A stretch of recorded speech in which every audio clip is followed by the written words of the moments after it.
הכתובת של האתר שלנו, להיכנס בזה. אתה פה חברים. אפשר. חברים, הייתי רוצה להציג את עצמי. שמי דוד גול שואו, שף שנוסע בכל מקום בארץ, מהצפון ועד הדרום, ומשהו באירועים מיוחדים, אפילו מארוחה זוגית, הצעות נישואים לדוגמה. מחר יש לי ארוחה זוגית, לא הצעת נישואים, ארוחה זוגית, הצעות נישואים יצא לי הרבה מאוד לעשות, ולמזלי כל האנשים הסכימו והכל היה בסדר. יצא לי גם הרבה מאוד לעשות... מי הזמין? הוא או בי? בדרך כלל בהצעות נישואים זו מה זה? ברור שהוא. לא יצא לי שאיזה... זה לא כמו שאצלנו. גם כן יצא לי הרבה מאוד לעשות מסיבות רווקות, מסיבות רווקים אפילו פעם אחת. לא מעניין אותם. אז קודם כל יוצא לי גם הרבה לעשות ארוחות בסגנון של היום, של יום הולדת, אז אני רוצה גם כן לאחל לך אסי מזל טוב. היום יהיה לנו פה ארוחה בשרית גורמה מאוד מאוד מיוחדת, וכבר אני עשיתי קצת הכנות מוקדמות בסגנון בת עוזיאל, אבל אני אכין בכל זאת כמה דברים מול העיניים שלכם. עכשיו אני אכין אורז. דרך אגב, אורז, אתם שוטפים או לא שוטפים? שוטפים. שמעתי כבר. איך שוטפים? שוטפים. יפה, אז אני אראה לכם, כמו שאת שמעת שלא שוטפים, אני אראה לכם שיטה שבה לא שוטפים. לא שוטפים. אז אני משתמש קודם כל בסיר עם תחתית עבה, פשוט מאוד של סיר עם תחתית עבה. לוקח בצל במקרה הזה. מתחיל לטגן אותו, ואני אוסיף גם כן איזה שתי שיני שום, איזה שין שום אחת גדולה יפה.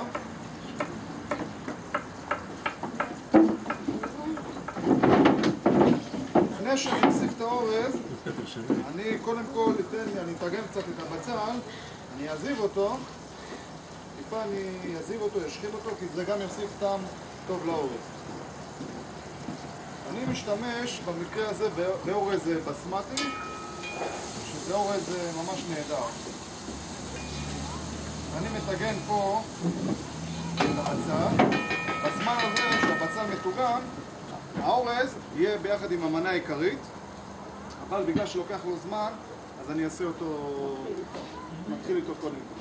אז יש לי פה, אני אכין בינתיים מגע של תפוחי אדמה שאני אציא אותו עם המנת ביניים.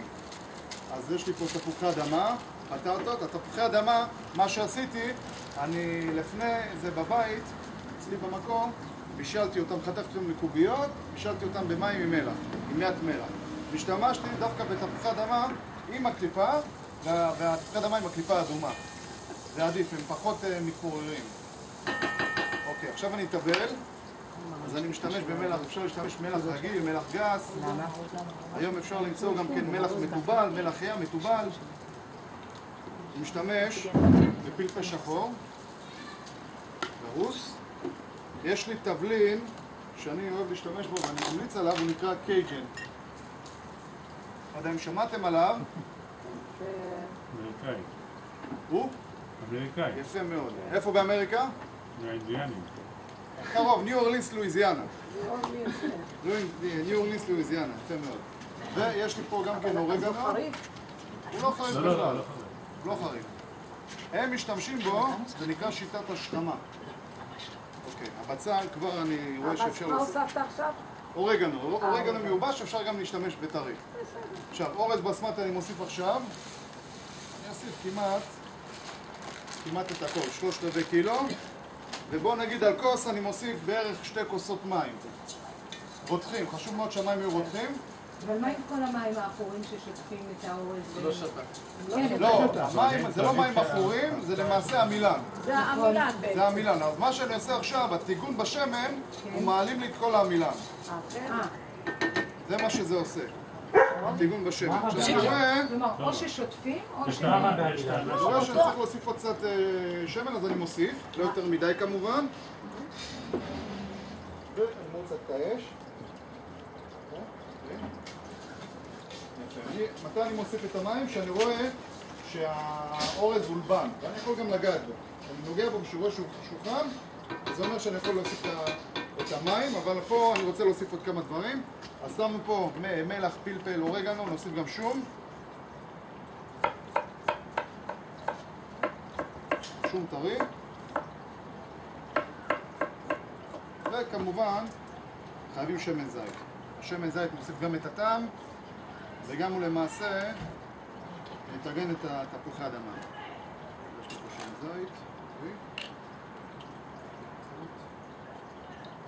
בשפע. לא, זה לא כל כך בשפע. זה למגש, זה סביר ביותר.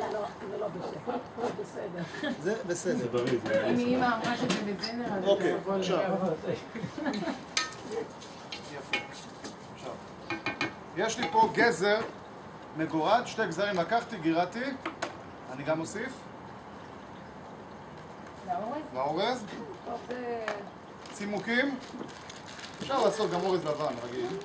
זה פשוט אתה יותר שם מיוחד. צימוקים רגילים או קטנים? צימוקים רגילים. הם אוהבים לבן, לא? ו- לא, חייבים דברים. ויש לי פה גם כן שמיר. מה זה? שמיר. לא יודעים את יכולה בבקשה להביא לי, יש בקומקום מים איכשהו? קומקום? מים רותחים יש בפנים, מים רק להביא לי את רותחים. הקומקום, תודה. אז זה, אומרים, הפרסים משתמשים הרבה. שמיר ו... כן. לא, באורז זה משתמשים על הפס. פרסים בכלל לא אוהבים לאכול אורז. מה? אורז, נו. אנחנו אוהבים לאכול אורז. עושה פרסים אורז. במיוחד. והשמיר עם האורז. שמיר, אני אומר שמשתמשים על אוקיי. זה כן, אבל האורז עם שמיר. זה לא מכירה. לא, לא, הוא רותח, רק להביא את המים, הוא רותח. פיתחתי את המים, רק להביא אותם. לא צריך לחכות שירתחו אותם. רק תביאי את המים, כי הם אבל אני בחרתי. וולפסון, אני חייב להגיד. תודה רבה רבה. תניח אותם פה כאן. אוקיי. אני שם בערך 2 כפיות של מלח. אני גם אטעם את זה, אני אבדוק. ומעט פלפל שחור גרוס גם כן. ואני אשים קרוב ל1.5 ליטר. זה הרעש שאני רוצה לשמוע. איתך.